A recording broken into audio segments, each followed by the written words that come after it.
Dis-moi, mon ami, est-ce que tu connais l'amour? Le vrai? Est-ce que tu sais aimer? Est-ce que tu vis l'amour? Est-ce que tu t'aimes toi-même?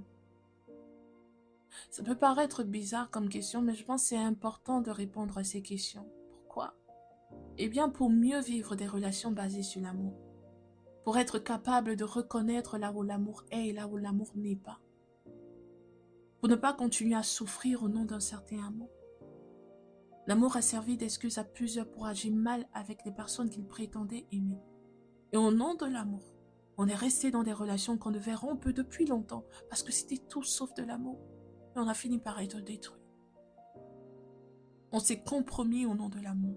On a accepté d'être trompé et humilié au nom de l'amour. On s'est même fait violenter, verbalement, physiquement. On est resté au nom de l'amour. On continue à demeurer dans des relations où on est tellement triste, malheureux, au nom de l'amour. Au nom de l'amour, on a justifié la jalousie maladive. On a justifié la possessivité qui en réalité cache un déséquilibre émotionnel. L'amour a rendu des gens parano. Alors je me demande, quand l'amour fait autant de mal, fait autant souffrir, est-ce que c'est encore de l'amour? Est-ce que c'est parce qu'on nous dit qu'on nous aime vraiment? Le je t'aime, ça fait du bien à l'âme. Oui, il faut l'entendre, on a besoin de l'entendre souvent. Mais quand la personne qui te dit qu'il t'aime, la personne que tu aimes te fait tellement souffrir, il ne te prouve jamais son amour. Les dégâts que ça engendre au niveau de ton âme ne peuvent plus être réparés par un simple je t'aime. Le je t'aime ne suffit plus à restaurer ton âme. On pense savoir ce qu'est l'amour. On le vit comme on l'entend, selon nos émotions, et au final, ça fait beaucoup plus de mal que de bien, de sorte que lorsqu'on finit par sortir d'une relation, on est totalement détruit. On est en miettes parce qu'on réalise que peut-être nous on a aimé, du moins à un autre niveau, mais qu'en réalité on n'a jamais été aimé. On a été prêt à se sacrifier, à s'investir pour l'autre sans recevoir ne serait-ce que le minimum de ce qu'on a donné. Alors pourquoi malgré tout cela on reste quand même? Dans les relations qui nous rendent beaucoup plus malheureux qu'heureux, pourquoi on reste? Certains ont tellement donné qu'ils en souffrent. Ça fait tellement de mal pour eux d'aimer parce qu'ils ne reçoivent pas autant qu'ils donnent. Ils ont tellement aimé que la profondeur de leur douleur est tout aussi importante que la profondeur de leur amour. Alors pourquoi rester? Pourquoi s'accrocher malgré tout? Parce qu'on aime, tu me diras, et tu as raison. Parce qu'autant on a besoin d'être aimé, autant on a besoin de donner de l'amour. Et donner de l'amour nous donne l'impression aussi d'exister. Sauf que malheureusement, quand on est le seul à aimer dans une relation, on est aussi le seul à être blessé, le seul à souffrir. Alors pourquoi ne pas juste partir et arrêter de souffrir autant? Pourquoi continuer à s'accrocher alors que cela nous tue de l'intérieur? Parce que parfois tout ce qui nous importe, c'est de rendre tellement l'autre heureux. On l'aime tellement qu'on donne encore et encore et encore de l'amour. Sauf qu'on n'est pas rempli en retour. Et donc on finit par se vider totalement et on est KO.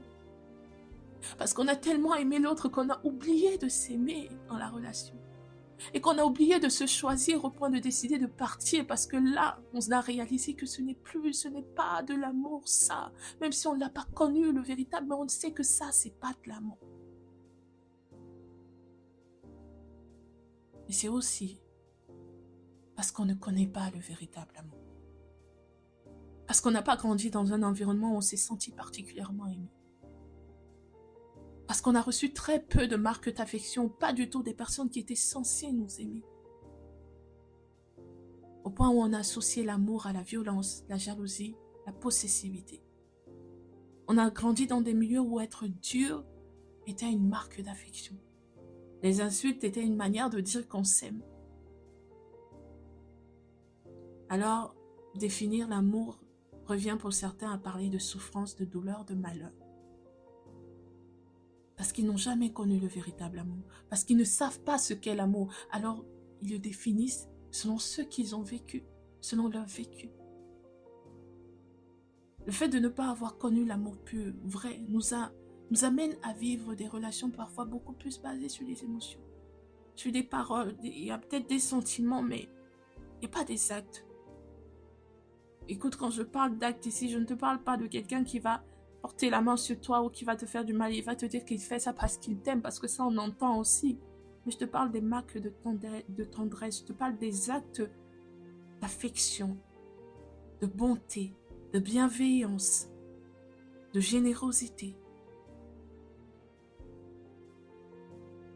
C'est de ça que je te parle. Mais même quand on ne voit pas cela, et qu'on a plutôt le contraire de ce qu'est censé être l'amour, on reste parce qu'on se dit, c'est tout ce que j'ai, c'est tout ce qu'on a à m'offrir, c'est tout ce que moi j'ai toujours connu. Et après tout, ne dit-on pas qu'il n'y a pas d'amour parfait? Ou encore que lorsqu'on est amoureux, on souffre forcément, c'est un peu le prix à payer pour moi. Donc voilà, je reste, même si je ne suis pas heureux, je ne suis pas heureuse, je reste parce que je l'aime et que c'est le prix à payer quand on aime. Parfois, on a fait souffrir parce qu'on n'a pas compris l'amour. Parce qu'on n'a pas réalisé combien c'est précieux.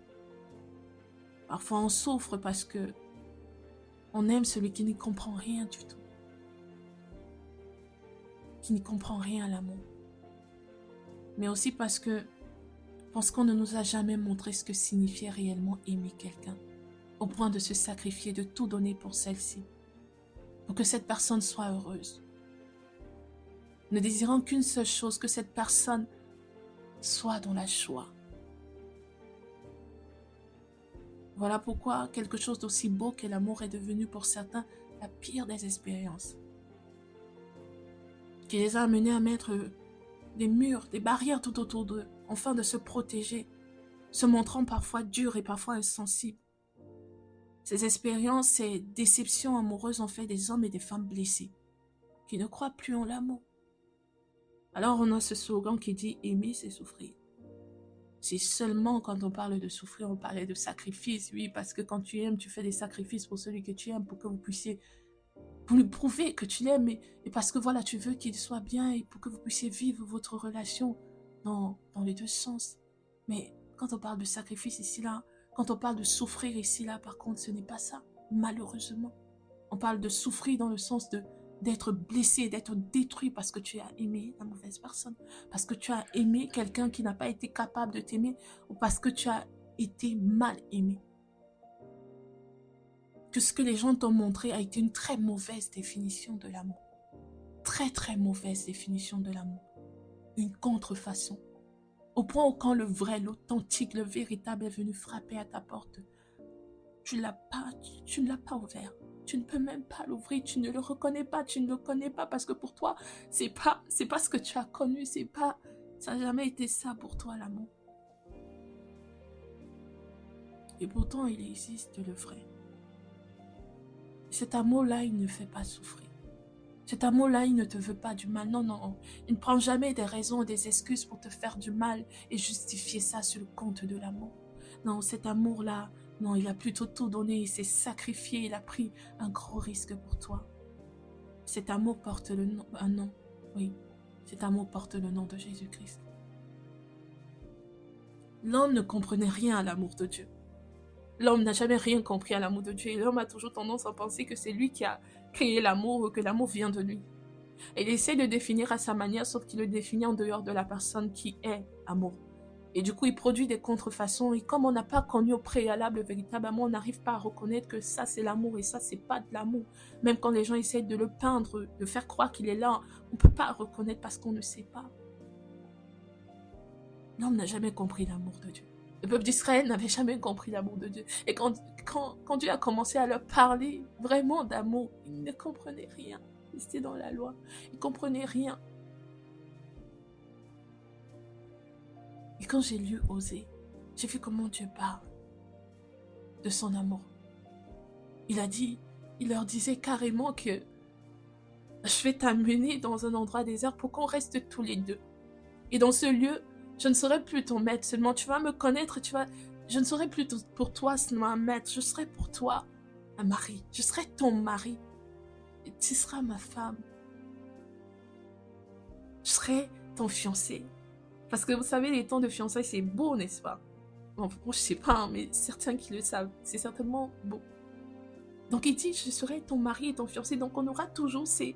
Voilà.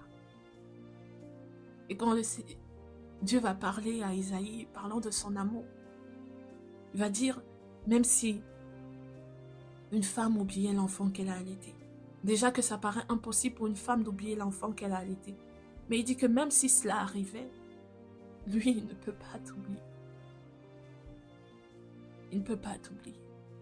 Parce que tu es gravé sur le creux de ses mains et Jésus a eu les mains percées par amour pour toi. Il a toujours cherché à faire comprendre son amour. Quand Adam a vu Ève, Dieu l'a pris d'Ève, il a dit, voici la chair de ma chair, l'os de mes os. Et quand Jésus a eu la côte percée, tous ceux qui ont cru en lui, au travers de ce sacrifice, peuvent aujourd'hui vivre une vraie relation avec Dieu. Alors, l'homme n'a pas compris. Il a essayé de fabriquer l'amour. C'était difficile de comprendre. Alors l'amour de Dieu invisible a pris une forme visible. Christ, qui est venu sur la terre. Il a été le sacrifice que Dieu n'a pas permis à Abraham de faire sur son propre fils, il a fait pour le sien. Il a pris un gros risque, un très gros risque pour toi. Et Jean 3,16 dit que Dieu t'a tellement aimé. Il t'a tellement aimé qu'il a donné son fils pour que tu ne finisses pas loin de lui, mais que tu restes toujours avec lui. Le véritable amour, ça existe. Le véritable amour, c'est Jésus-Christ. Le véritable amour a été manifesté dans la personne de Christ. Et le véritable amour, c'est une personne. C'est une personne, c'est Dieu. Et il est tout à fait capable. Il est tout à fait capable de prendre soin de toi. Quand tu es avec lui, il te montre que tu as de la valeur, que tu es tellement précieux, précieuse pour lui. Tu es la prunelle de son œil. Il ne peut pas te faire du mal. Il ne veut pas te faire du mal. Il te protège, il te préserve parce qu'il t'aime. Il t'aime comme un homme aime une femme. Il t'aime au-dessus. C'est pas juste l'amour d'un ami avec qui aime ses amis et qui a donné sa vie pour ses amis. Non, c'est l'amour d'un homme qui aime une femme. L'amour d'un mari pour sa femme. L'amour d'un époux pour son épouse. L'amour d'une mère pour son enfant, ou d'un père, je dirais, pour son enfant. Et ça, c'est inconditionnel. Je ne sais pas quel genre d'amour tu as connu. Je ne sais pas comment tu as aimé. Je ne sais pas ce que tu vis en ce moment donné. Mais laisse-moi te dire qu'il y a plus que ça. Laisse-moi te dire qu'il y a le véritable amour. Et quand tu connais cet amour, alors il t'amène à vivre différemment l'amour. Il t'amène à reconnaître là où l'amour est et à quitter quand l'amour n'y est pas. Parce que tu t'aimes et que tu te choisis. Quand tu réalises que là, il n'y a pas d'amour et tu es prête à partir. Et de sorte que même quand tu aimes les gens, tu ne te vides pas parce que quand tu te vides, il est toujours là pour te remplir. Ce qui te remplit surtout, c'est lui, c'est son amour. Il occupe la première place dans ta vie. Il prend tellement bien sa place dans ta vie que tu es capable d'aimer. Est-ce que ce ne serait pas mieux pour un temps qu'on arrête de courir ici et là, d'essayer d'aimer? Je ne te demande pas de sortir de là où tu es. Je ne peux même pas parce que je pourrais te parler, tu ne m'écouterais pas. Mais juste de s'arrêter un instant. Juste arrête-toi un instant. Il est en train de frapper. Ouvre la porte. Laisse-le entrer. Et laisse-le te montrer ce que c'est que l'amour. Je pourrais t'expliquer. Mais tu as besoin de le vivre. Tu as besoin d'expérimenter cela. Alors tu sauras distinguer le vrai amour de la contrefaçon. Quand moi je suis venue à Christ, et l'une des raisons, ou bien la raison pour laquelle je reste, ça n'a rien à voir avec le miracle, rien à voir. D'ailleurs au départ même je peinais à lui demander certaines choses, mais après j'ai compris que c'est mon Père. Et c'est d'abord une histoire d'amour. C'est son amour qui m'a conquis et c'est son amour qui me fait rester et qui me fait tenir même quand c'est difficile. Alors juste, ouvre la porte, laisse-le entrer et découvre ce qu'est l'amour. C'est tout ce que je te souhaite. Que le Seigneur te bénisse abondamment.